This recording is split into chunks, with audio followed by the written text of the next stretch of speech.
Morning students, Assalamu alaikum. I am here to teach you physics of class 10th, chapter 10 simple harmonic motion and waves. Today we will discuss about review exercise या review questions. मेरे पास इस book में question answers का page नहीं था, इसलिए मैंने net से या आपको बुक के क्वेश्चन आंसर्स जो हैं वो निकाल के रखे हैं। पहला क्वेश्चन हमारे पास है, what is simple harmonic motion, what are the necessary condition for a body to execute simple harmonic motion. हमारे पास पहला क्वेश्चन ये है कि सिंपल हार्मोनिक मोशन किससे कहते हैं, और उसके हमने 3 कंडीशंस बतानी है जो बहुत ज़रूरी होती है जिससे सिंपल हार्मोनिक मोशन जो है वो प्रोड्यूस होता है। ठीक है, पेज नंबर 5 निकालेंगे। सबसे पहले आप पेज नंबर 5 पे सिंपल हार्मोनिक मोशन की डेफिनेशन करेंगे। पहला हाफ क्वेश्चन क्या है, what is simple harmonic motion, उसका आंसर यहाँ से लेकर यहाँ तक आप लोगों ने करना है। 10.1 simple harmonic motion occur when the net force is directly proportion to the displacement from the mean position and is always directed toward the mean position. ये आप लोगों का हाफ क्वेश्चन का आंसर हो गया कि what is simple harmonic motion. आगे next जो आंसर है वो ये है आपका कि 3 कंडीशंस कौन सी है जो बहुत ज़रूरी है। A system execute simple harmonic motion always vibrate about a fixed position. Its acceleration is always directed toward mean position. Magnitude of acceleration is directly proportion, ये डायरेक्टली प्रोपोर्शन का साइन है to displacement from mean position. ये आपका second half का answer हो गया। Simple harmonic motion किसे कहते हैं कि जो नेट फोर्स है वो क्या होती है, नेट फोर्स है वो हमेशा डायरेक्टली प्रोपोर्शन किसकी होती है, डिस्प्लेसमेंट की, और हम डिस्प्लेसमेंट को एक्स से शो करते हैं। ठीक है, 3 कंडीशंस क्या है वो ये कहते हैं कि सबसे पहले तो हमें ये होना चाहिए कि वो बॉडी वाइब्रेट करे, जैसे कि ये सिंपल पेंडुलम की एग्जांपल है। ठीक है, फिर वो ये कह रहे हैं कि वो अपनी मीन पोजीशन जो उसकी फिक्स पोजीशन है, जैसे कि ये इसकी फिक्स पोजीशन है, ठीक है, ये वाली फिक्स पोजीशन है, यहाँ से ये वाइब्रेट करे। ठीक है, ये देखें, the system execute simple harmonic motion always vibrate about a fix position. Second उन्होंने क्या कहा, it's acceleration is always directed toward mean position. Acceleration किसे कहते हैं, वेलोसिटी को, स्पीड को। वो ये कह रहे हैं कि जिसकी एक्सेलेरेशन स्टार्ट हो वो भी किससे स्टार्ट हो, मीन पोजीशन से।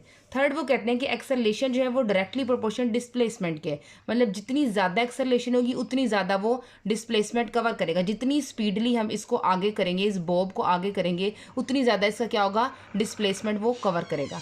ये आप लोग के 10.1 क्वेश्चन का आंसर है। Think of several example of motion is every day life that are simple harmonic. वो ये कह रहे हैं सिंपल हार्मोनिक मोशन में हमें रोज़ की लाइफ में क्या क्या एग्जांपल्स मिलती हैं। आप लोगों ने पीछे पढ़ी है, ये देखिए एक बॉब की एग्जांपल पढ़ी थी, फिर आप लोगों ने स्ट्रिंग की एग्जांपल पढ़ी थी। इस तरीके से आप लोगों ने बहुत सी एग्जांपल पढ़ी है। देखिए बाउल वाली, इन तीनों के आप लोगों ने बस नाम लिख देने हैं। ठीक है, जो हमारे डेली लाइफ में यूज़ होते हैं।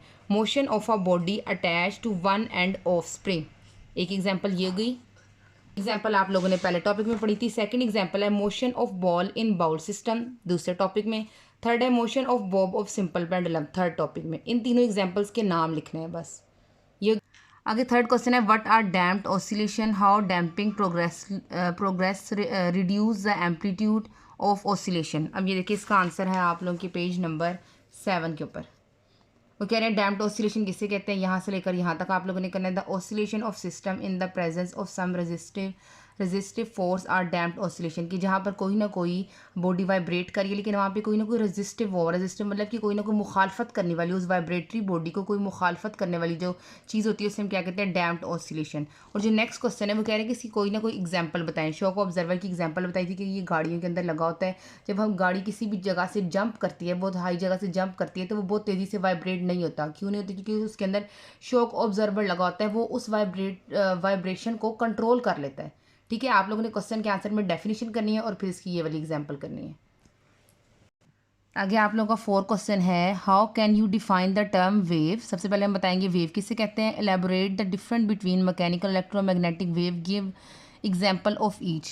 वो ये कह रहे हैं कि आप बताएं वेव किसे कहते हैं। उसके बाद 2 उसकी टाइप्स हैं, मैकेनिकल वेव्स और इलेक्ट्रोमैग्नेटिक वेव्स। उन दोनों की हम लोगों ने एग्जाम्पल्स और डेफिनेशन बतानी है।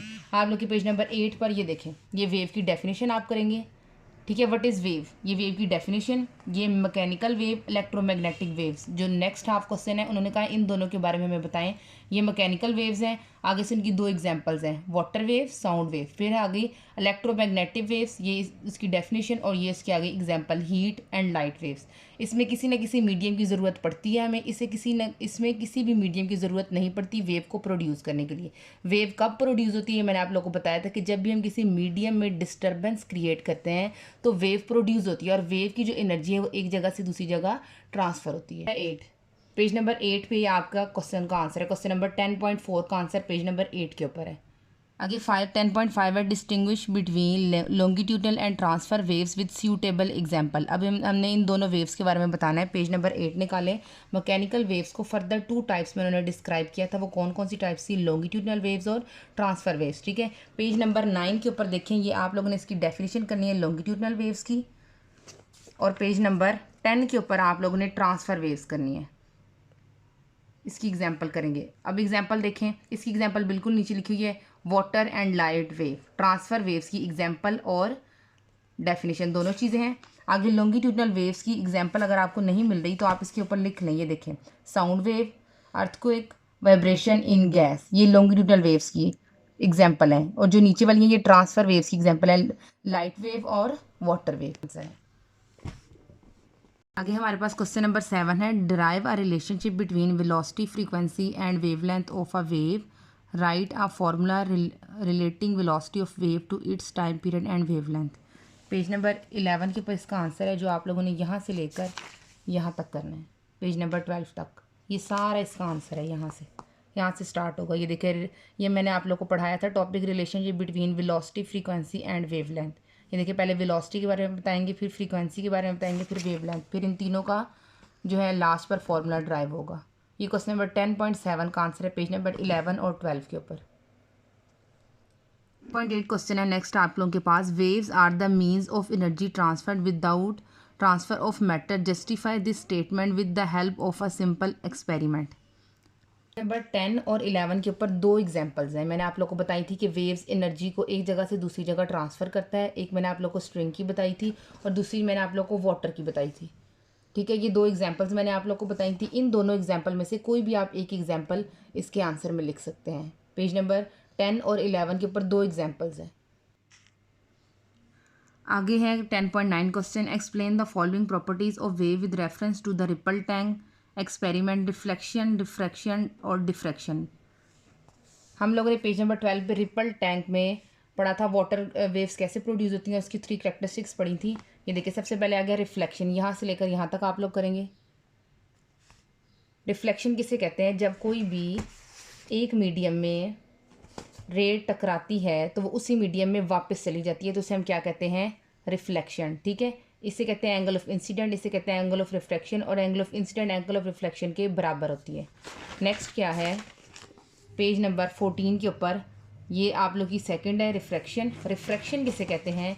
कि जब कोई भी रे एक मीडियम को टकराकर दूसरे मीडियम में चले जाए, ये पहला मीडियम था, ये दूसरा मीडियम था, एक मीडियम से टकराकर दूसरे मीडियम में चले जाए तो उसे हम कहते हैं रिफ्रैक्शन। ये रिफ्रैक्शन की डेफिनेशन है। और थर्ड ये डिफ्रैक्शन। ये डिफ्रैक्शन की हमने क्या डेफिनेशन पढ़ी थी? जब वेव्स इस शेप में आ जाए, सर्कल शेप में आज जब हम इसमें कोई ना कोई बैरियर रखते हैं तो वो सर्कल शेप में नहीं थी, या इस तरीके से उसके कॉर्नर बन जाए तो उसे हम क्या कहते हैं? डिफ्रैक्शन। ये 3 डेफिनेशंस करनी है आप लोगों ने। अब लास्ट क्वेश्चन क्या है, does increase the frequency of wave also increase its wavelength, if not how are these quantities related. अब ये देखिए, लास्ट क्वेश्चन उन्होंने हमें क्या कहा है? उन्होंने कहा है कि जो फ्रीक्वेंसी है और जो वेवलेंथ है, वो ये कह रहे हैं कि क्या ये एक दूसरे के डायरेक्टली प्रोपोर्शन है। अगर ये एक दूसरे के डायरेक्टली प्रोपोर्शन है तो क्यों है, और अगर नहीं है तो भी क्यों है। No, wavelength does not increase with increase of frequency. कहते हैं ऐसा नहीं है कि अगर हम वेवलेंथ को इंक्रीज करें तो हमारी फ्रीक्वेंसी भी इंक्रीज होगी। क्यों? अब हमने इसका रीज़न भी बताना है कैसे। बिकॉज फ्रीक्वेंसी एंड ये लैम्डा वेवलेंथ का साइन है, आर इन्वर्सली, ये एक दूसरे के इन्वर्सली प्रोपोर्शन है। और इन्वर्सली के प्रोपोर्शन का क्या मतलब होता है कि अगर एक चीज़ इंक्रीज हुई है तो दूसरी चीज़ डिक्रीज होगी। तो ये डायरेक्टली प्रोपोर्शन बिल्कुल भी नहीं है। वो कैसे? आप लोग ये वाली इक्वेशन करने के बजाय सिर्फ इस सिंपल सी इक्वेशन को देखें, lambda is equal to V divided by F. अब ये देखें, यहाँ पर वेवलेंथ और फ्रीक्वेंसी एक दूसरे के इन्वर्सली प्रोपोर्शन आ रहे हैं। तो ये कैसे हो सकता है कि अगर हम लोग वेवलेंथ इंक्रीज़ करें तो फ्रीक्वेंसी जो है वो भी इंक्रीज़ होगी? ये एक दूसरे के क्या है? Inversely proportion. आप सिर्फ यही करें, ये वाला ना करें, ये बहुत ज़्यादा लेंथी हो जाएगा। Hence from this equation we conclude that when frequency of wave increase then their lambda या वेवलेंथ डिक्रीज। अब ये कह रहे हैं कि इस इक्वेशन से हमें ये पता चला, या ये हम लोगों ने कंक्लूड किया है कि जब हम लोग लैम्डा को या वेवलेंथ को इंक्रीज करते हैं तो हमारी फ्रीक्वेंसी जो है वो डिक्रीज होती जाती है। ये एक दूसरे के इन्वर्सली प्रोपोर्शन है, डायरेक्टली प्रोपोर्शन नहीं है। यहाँ तक हो गए आप लोग के 10.10 क्वेश्चन। ये आप लोग की रिव्यू एक्सरसाइज है। इसके बाद हम लोग कॉन्सेप्चुअल क्वेश्चन करेंगे।